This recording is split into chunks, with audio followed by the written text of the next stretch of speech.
Le Salon Laval Virtual rassemble depuis 18 ans tous les acteurs de la réalité virtuelle.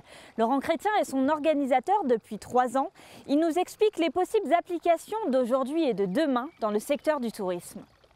Bonjour Laurent Chrétien, est-ce que vous pouvez redéfinir le terme de réalité virtuelle ? Pour qu'on fasse vraiment de la réalité virtuelle, il faut réunir la notion de 3D temps réel, c'est-à-dire qu'on va se déplacer en temps réel dans l'environnement, qu'il soit réel ou totalement simulé.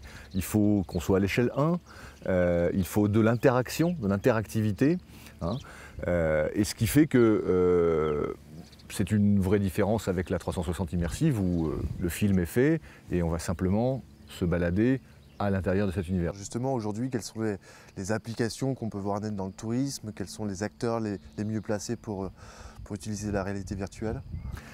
Alors, je dirais qu'aujourd'hui, l'usage qui émerge le plus vite en matière de réalité virtuelle, c'est l'ensemble des outils de promotion qu'on peut faire avec des films immersifs. Pour l'instant, il n'y a pas encore d'interaction, donc on n'est pas tout à fait dans la réalité virtuelle, mais on va y venir. Deuxième usage, celui de préparer son voyage. Donc vous avez des agences comme Thomas Cook, par exemple, qui permettent de visualiser et de s'immerger dans des destinations potentielles et d'aider ainsi le client à choisir un peu mieux sa destination, ou les hôtels Marriott par exemple qui ont créé des salles d'inspiration, de réalité virtuelle dans leurs hôtels pour découvrir en réalité virtuelle ce qu'il peut y avoir autour et donc ainsi permettre aux clients là aussi de choisir son excursion. Alors maintenant on est en 2030, comment les professionnels du voyage utilisent la réalité virtuelle?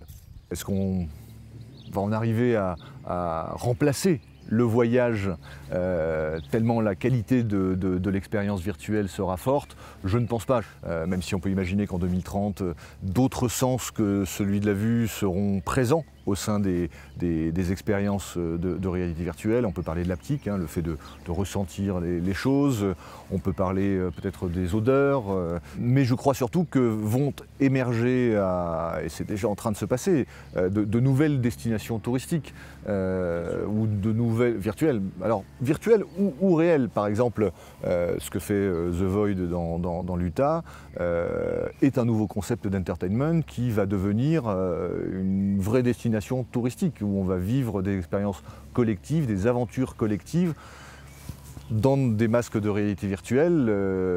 On pourra se prendre pour le vaisseau Enterprise, on pourra, je sais pas moi, découvrir des pyramides, bref, vivre des aventures collectives où l'émotion sera présente puisque les gens seront physiquement ensemble. Après, je pense aussi qu'en 2030, hein, si on se projette à cet horizon, la réalité virtuelle permettra à des personnes handicapées de pouvoir aller monter l'Everest, de pouvoir monter le Mont Blanc un peu moins loin chez nous.